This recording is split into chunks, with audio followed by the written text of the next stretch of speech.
ಬೆಳೆಯುವ ನಾಯಕರು. ಈ ವರ್ಷ ನಮ್ಮ ಮಕ್ಕಳು ಆದಿನ ಕಾಲ ಏನು ಕಲ್ತ್ಕೊಂಡ್ರೆ ಅವರು ಆಯ್ಪಟ್ಟ ನಾಯಕರು ಆಗಿದ್ದಾರೆ. ಎರಡನೇ ದಿನ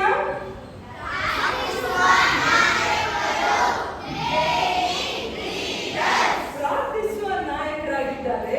ಮೂರನೇ ದಿನ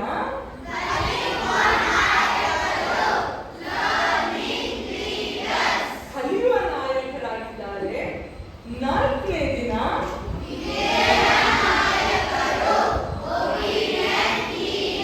ಅವರು ವಿಧೇಯ ಮಕ್ಕಳಾಗಿರ್ತಾರೆ. ಸಭಿಕರೇ, ಇನ್ನು ನಮ್ಮ ಮಕ್ಕಳು ವಿಧೇಯ ಮಕ್ಕಳಾಗಿರ್ತಾರೆ. ಐದನೇ ದಿನ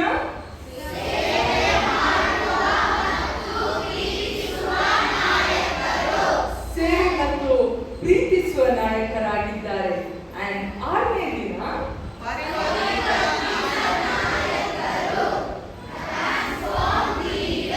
ಅವರು ಪರಿವರ್ತನೆ ಹೊಂದಿದ್ದಾರೆ. ಆ ದಿನಕಾಲ ಕೂತ್ಕೊಳ್ಳಿ ಮಕ್ಕಳೇ. Thank you. ಈಗ ಆ ದಿನಕಾಲ ಅನೇಕ ವಿಷಯಗಳನ್ನು ನಮ್ಮ ಮಕ್ಕಳು ಕಲಿತಿದ್ದಾರೆ. ಹಾಗೆ ಈಗ ಒಂದೊಂದು ಕ್ಲಾಸ್ ಬಂದು ಅವರು ತುಂಬಾ ಸಾಕಷ್ಟು ಕಲಿತಿದ್ದಾರೆ. ಆದರೆ ನಿಮ್ಮ ಮುಂದೆ ಚಿಕ್ಕದಾಗಿ ಅವರು ಏನು ಕಲಿತಿದ್ದಾರೆ ಅಂತ ಹೇಳಲು ಬಯಸ್ತಾರೆ. ಫಸ್ಟ್ ನಮ್ಮ ಪುಟ್ಟ ಬಿಗಿನರ್ ಮಕ್ಕಳು ನಿಮ್ಮ ಮುಂದೆ ಬಂದು ಆಕ್ಷನ್ ಸಾಂಗ್ ಹಾಗೆ ಅವರು ಕಲಿತಿರುವ ಬಾಯ್ಪಾಠ ವಚನಗಳನ್ನು ಹೇಳುವವರಾಗಿದ್ದಾರೆ.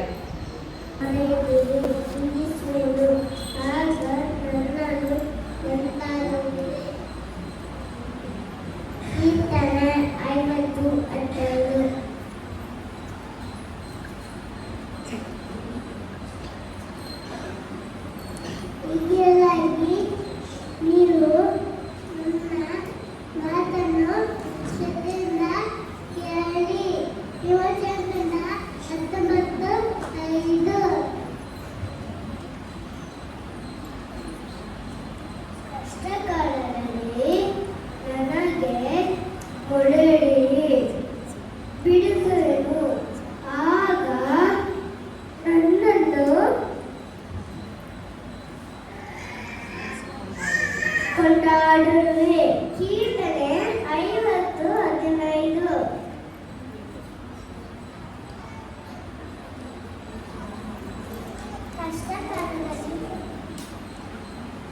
ಕಷ್ಟಕಾಲದಲ್ಲಿ ನನಗೆ ಮೊರೆಯಿಡಿರಿ, ಬಿಡಿಸುವೆನು, ಆಗ ನನ್ನನ್ನು ಕೊಂಡರುವಿರಿ. ಕೀರ್ತನೆ 50:15.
ಕೇಳಿದ ಮಕ್ಕಳಿಗಲ್ಲ.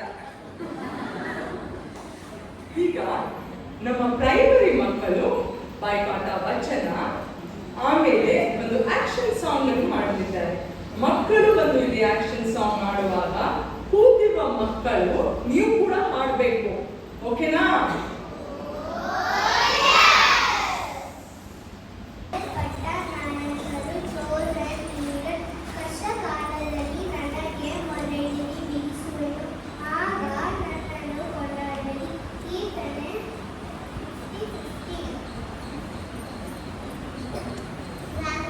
ನಾಯಕರು ಈಗಿರಲಾಗಿ ನೀವು ನನ್ನ ಮಾತನ್ನು ಶ್ರದ್ಧೆಯಿಂದ ಕೇಳಿ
ನಮ್ಮ ಜೂನಿಯರ್ ಮಕ್ಕಳು ಬಂದು ಒಟ್ಟಾಗಿ ಬಾಯ್ಪಾಠ ವಚನ ಹಾಗೂ ಒಂದು ಆಕ್ಷನ್ ಸಾಂಗ್ ಅನ್ನು ಮಾಡಲಿದ್ದಾರೆ.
ದೇವರ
ಮಕ್ಕಳು ಬಂದು ಒಂದು ಸ್ಕಿಟ್ ಹಾಗೂ ಆಕ್ಷನ್ ಸಾಂಗ್ ಮಾಡಲಿಕ್ಕಿದ್ದಾರೆ.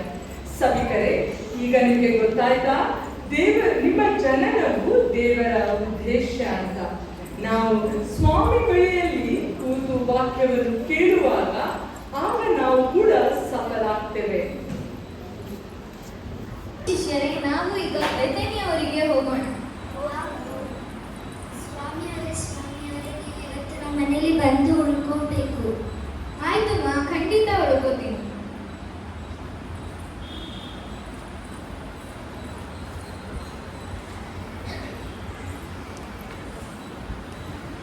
ಲೋಕದಲ್ಲಿರುವ ನಮ್ಮ ತಂದೆ, ನಿಮ್ಮ ನಾಮವು ಪರಿಶುದ್ಧವೆಂದು ಎಣಿಸಲ್ಪಡಲಿ, ನಿಮ್ಮ ರಾಜ್ಯವೂ ಬರಲಿ, ನಿಮ್ಮ ಚಿತ್ತವು ನನ್ನ ಕೈಯಲ್ಲಿ ಒಬ್ಬಳೇ ಮಾಡೋಕ್ಕಾಗ್ತಿಲ್ಲ. ಈ ಮರಿಯಳು ಎಲ್ಲಪ್ಪ ಹೋದ್ಲು? ಸ್ವಾಮಿಯವರೇ, ನನ್ನ ತಂಗಿ ಕೆಲಸಕ್ಕೆ ನಾನು ಒಬ್ಬಳನ್ನೇ ಬಿಟ್ಟಿದ್ದಾಳೆ. ನಿಮಗೆ ಚಿಂತೆ ಇಲ್ಲದೆ ಅವಳಿಗೆ ಹೇಳಿ ನನಗೂ ಕೂಡ ನೆರವಾಗಕ್ಕೆ. ಮಾಡ್ತಾಳೆ. ನೀನು ಅನೇಕ ಗಡಿಬಿಡಿಯಲ್ಲಿಯೂ ಚಿಂತೆಯಲ್ಲಿಯೂ ಸಿಕ್ಕಿಕೊಂಡಿದ್ದಿ. ಕೆಲವು ಮಾತ್ರ ಬೇಕಾದದ್ದು ಅಥವಾ ಒಂದು ಆ ಉತ್ತಮ ಭಾಗವನ್ನು ಮರಿಯಳು ಆರಿಸಿಕೊಂಡಿದ್ದಾಳೆ. ಆ ಉತ್ತಮ ಭಾಗವನ್ನು ಅವಳಿಂದ ಯಾರಿಗೂ ತೆಗೆಯಲ್ಪಡಲಾಗುವುದಿಲ್ಲ. ಆಯ್ತು ಗುರುಗಳೇ.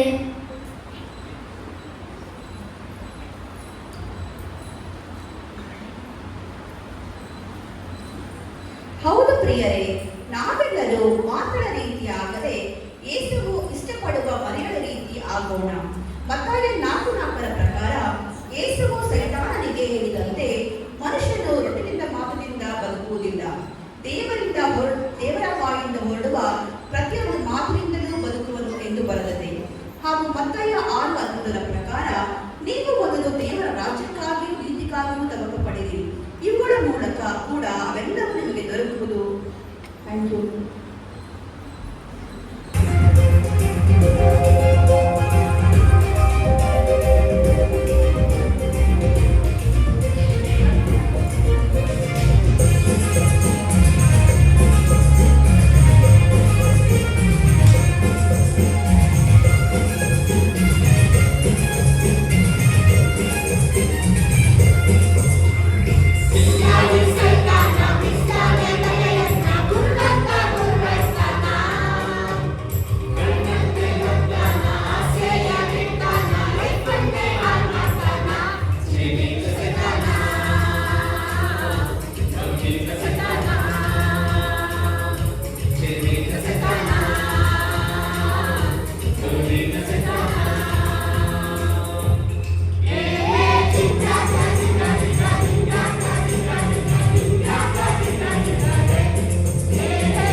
ಬಂದು ಒಂದು ಸ್ಕಿಟ್ ಅನ್ನು ಮಾಡಲಿದ್ದಾರೆ. ದಿನ ಒಂದು ಆಯಲ್ಪಟ್ಟ ನಾಯಕರು ನಿನ್ನ ಭೂಯಾತ್ರೆ ಚಿಂತೆಯನ್ನು ಯೋನಿಗೆ ವಹಿಸಿಬಿಟ್ಟು ಭರವಸೆ ತುಂಬಿರು, ಆತನೇ ಅದನ್ನು ಸಾಗಿಸುವನು. ಕೀರ್ತನೆ 37:5. ದಿನ 2 ಪ್ರಾರ್ಥಿಸುವ ನಾಯಕರು. ನಾವು ಏನೇ ಬೇಡಿಕೊಂಡರೂ ಆತನು ನಮ್ಮ ವಿಜ್ಞಾಪನೆಯನ್ನು ಕೇಳುತ್ತಾನೆಂಬುದು ನಮಗೆ ಗೊತ್ತಾಗಿದ್ದರೆ ನಾವು ಬೇಡಿದವುಗಳು ಆತನಿಂದ ನಮಗೆ ದೊರಕುವುದೆಂಬುದು ನಮಗೆ ಗೊತ್ತಾಗಿದೆ. 1 ಯೋಹಾನ 5:15. ದಿನ 3 ಕಲಿಯುವ ನಾಯಕರು ಕಟ್ಟಡಗಳಿಗೆ ನಿಮ್ಮನ್ನು ತಗ್ಗಿಸಿಕೊಳ್ಳಿ, ಯಾವಾಗ ನಿಮ್ಮನ್ನು ನೆಲಕ್ಕೆ ಇಟ್ಟಿರಲಿ. ಯಾಕೋಬ 4:10. ದಿನ 4 ವಿನಯ ನಾಯಕರು.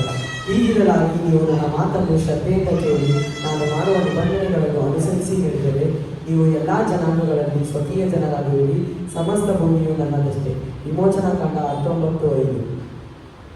ದಿನ 5 ಪ್ರೀತಿಸುವ ನಾಯಕರು ಪ್ರಾಣವನ್ನೇ ಸ್ನೇಹಿತರಿಗೋಸ್ಕರ ಕೊಡುವ ಪ್ರೀತಿಗಿಂತ ಹೆಚ್ಚಿನ ಪ್ರೀತಿ ಯಾವುದೂ ಇಲ್ಲ. ಯೋಹಾನ 15:13.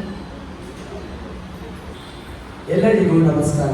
ನಾವು ಈ BBSನ ಸೀನಿಯರ್ ವಿಭಾಗದ ಚೂಸನ್ ಪಾತ್ ಫೈಂಡರ್ಸ್ ತಂಡದಿಂದ ಒಂದು ಕಿರು ನಾಟಕವನ್ನು ದೇವರ ಮಹಿಮೆಗಾಗಿ ಪ್ರಸ್ತುತಪಡಿಸುತ್ತಿದ್ದೇವೆ. ನಾವು ಇಂದಿನ ನಾಟಕದಲ್ಲಿ ವಿಲಿಯಂ ಕೇರಿ ದೇವದೂತನು ಎಂಬ ಮಹಾನ್ ಮಿಷನರಿಯ ಜೀವನವನ್ನು ಮುಂದಿಡುತ್ತಿದ್ದೇವೆ. ಇಂಗ್ಲೆಂಡಿನಲ್ಲಿ 1741ರಲ್ಲಿ ಜನಿಸಿದ ಈ ಬಾಲಕನು ದೇವರ ಪ್ರೀತಿಯನ್ನು ತನ್ನ ಹೃದಯದಲ್ಲಿ ಧರಿಸಿದನು.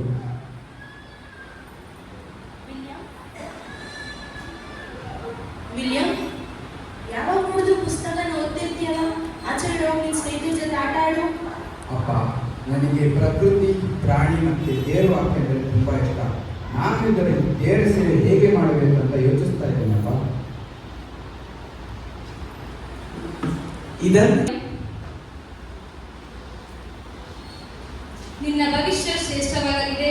ದೇವರು ನಿನ್ನನ್ನು ಅನೇಕರಿಗೆ ಆಶೀರ್ವಾದವಾಗಿ ಬಳಸಲಿದ್ದಾರೆ. ವಿಲಿಯಂ ಕೇರಿಯ ಜೀವನ ಸುಲಭವಾಗಿರಲಿಲ್ಲ. ಹಣಕಾಸಿನ ಕೊರತೆಯಿಂದ ಶಾಲೆ ಬಿಟ್ಟು ಮನೆ ಕೆಲಸಕ್ಕೆ ಹೋದರು. ಆದರೆ ಅವರು ದೇವರ ವಾಕ್ಯವನ್ನು ಓದಲು ಬಿಡಲಿಲ್ಲ.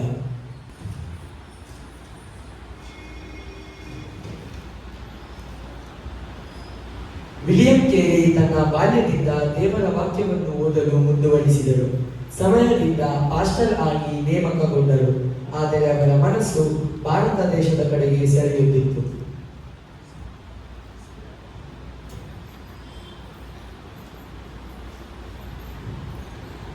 ಈ ಭಾರತ ದೇಶ ಎಷ್ಟೋ ಜನರಿಗೆ ಸತ್ಯದ ದೇವರ ತಿಳಿದಿಲ್ಲ.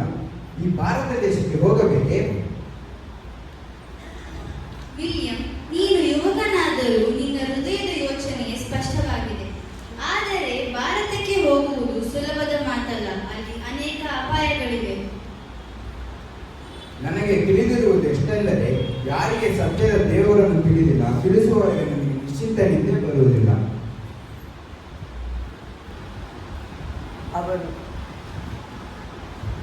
ಅವರು ಅವರ ಪತ್ನಿಯೊಂದಿಗೆ ಪ್ರಾರ್ಥನೆ ಮಾಡಿ ನಿರ್ಧಾರವನ್ನು ತೆಗೆದುಕೊಂಡರು. 1793ರಲ್ಲಿ ವಿಲಿಯಂ ಕೇರಿ ತನ್ನ ಕುಟುಂಬದೊಂದಿಗೆ ಭಾರತದತ್ತ ಪಯಣಿಸಿದರು. ಒಂದು ಅಪರಿಚಿತ ನಾಡಿಗೆ ದೇವರ ಕಾರ್ಯಕ್ಕಾಗಿ ಹೊರಟರು. ವಿಲಿಯಂ ಕೇರಿ ಭಾರತಕ್ಕೆ ಬಂದಾಗ ಅವರು ಅರ್ಥ ಮಾಡಿಕೊಂಡದ್ದು, ಈ ನಾಡಿನಲ್ಲಿ ದೇವರ ವಾಕ್ಯವಿಲ್ಲದ ಜನರ ಎಷ್ಟೋ ಜೀವಗಳು ಆತ್ಮಾವಲೋಕನವಿಲ್ಲದೆ ಸಾಗುತ್ತಿವೆ ಎಂಬುದಾಗಿ. ಅವರು ತಕ್ಷಣ ಕಲಿಯಲು ಪ್ರಾರಂಭಿಸಿದರು. ಹಿಂದಿ, ಸಂಸ್ಕೃತ, ಬಂಗಾಳಿ ಎಲ್ಲ ಭಾಷೆಗಳು. ನಾವು ಈ ಸತ್ಯವೇದವನ್ನು ಈ ನಾಡಿನ ಭಾಷೆಯಲ್ಲೇ ಬರೀಬೇಕು. ಎಲ್ಲರೂ ತಮ್ಮ ತಮ್ಮ ಭಾಷೆಯಲ್ಲೇ ಓದಬೇಕು. ಏನಂತೀರಾ? ಅವಶ್ಯಕ ಇದೆ ಸ್ವಾಮಿ. ಈ ನಾಡಿನ ಜನಗಳಿಗೆ ದೇವರ ಸತ್ಯವನ್ನು ಅವರ ಭಾಷೆಯಲ್ಲಿ ತಿಳಿಯಬೇಕು. ನಾನು ನಿಮಗೆ ಸಹಾಯ ಮಾಡುತ್ತೇನೆ. ವಿಲಿಯಂ ಕೇರಿ ಬೈಬಲ್ ಅನ್ನು ಹಲವಾರು ಭಾರತೀಯ ಭಾಷೆಗಳಲ್ಲಿ ಬರೆದರು. ಅವರು ಶಾಲೆಗಳು, ಮುದ್ರಣಾಲಯ, ಕಾಲೇಜು ಸ್ಥಾಪಿಸಿದರು.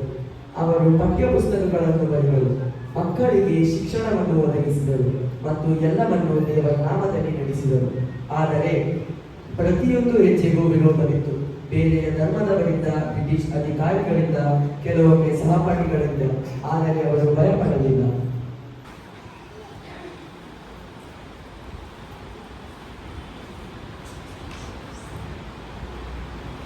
ಮಿಸ್ಟರ್ ಕ್ಯಾರಿ, ನೀವಿಲ್ಲಿ ನಿಮ್ಮ ಮಿಷನರಿ ಕೆಲಸವನ್ನು ನಿಲ್ಲಿಸುವಂತೆ ಸೂಚಿಸಲಾಗಿದೆ.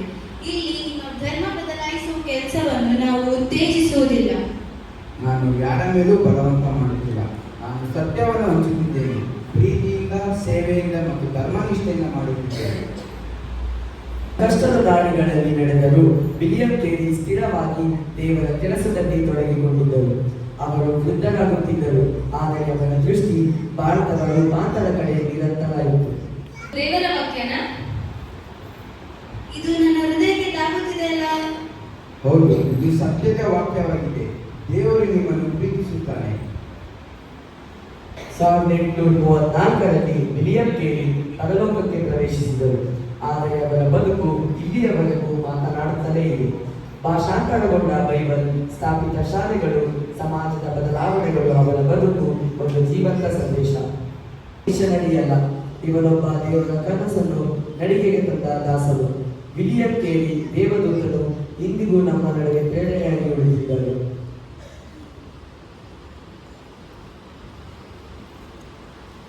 ನನಗೆ ಯಾವುದೇ ಸ್ಮಾರಕವಿಲ್ಲದಿರಲಿ, ನಾನು ಬಡವನು. ಇದನ್ನೆಲ್ಲ ನಾನು ದೇವರ ಕೃಪೆಯಿಂದಲೇ ಮಾಡಿದ್ದೇನೆ ಅಷ್ಟೇ. ಸ್ವಾಮಿ, ನಿಮ್ಮ ಕೆಲಸದಿಂದ ಸಾವಿರಾರು ಜನರು ಕ್ರಿಸ್ತನನ್ನು ಅರಿತುಕೊಂಡಿದ್ದಾರೆ. ಭಾರತವು ನಿಮ್ಮನ್ನು ಎಂದಿಗೂ ಮರೆಯಲಾರದು. ಈ ಶಕ್ತಿಯ ಶಬ್ದವನ್ನು ನಮ್ಮ ಮುಂದಿನ ಪೀಳಿಗೆಗಳಿಗೆ ತಲುಪಿಸಿ. ಪ್ರೀತಿ, ಸತ್ಯ ಮತ್ತು ಸೇವೆಯಲ್ಲಿ ನಿಂತುಕೊಳ್ಳಿ. ಇವರೊಬ್ಬರು ಬರೀ ಮಿಷನರಿಯಲ್ಲ, ಇವರೊಬ್ಬ ದೇವರ ಕನಸನ್ನು ನಡಿಗೆಗೆ ತಂದ ದಾಸನು. ವಿಲಿಯಂ ಕೇರಿ ದೇವದೂತನು. ವಿಲಿಯಂ ಕೇರಿ, ಫಾದರ್ ಆಫ್ ಮಾಡರ್ನ್ ಮಿಷನ್ಸ್, ಇಂದಿಗೂ ನಮ್ಮ ನಡುವೆ ಪ್ರೇರಣೆಯಾಗಿ ಉಳಿದಿದ್ದಾರೆ. ಧನ್ಯವಾದಗಳು.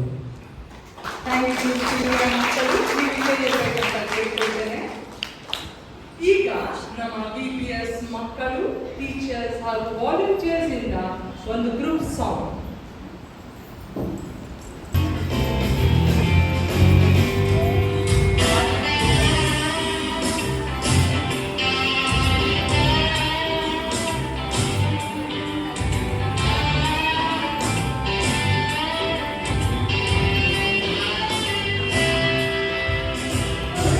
Yeah.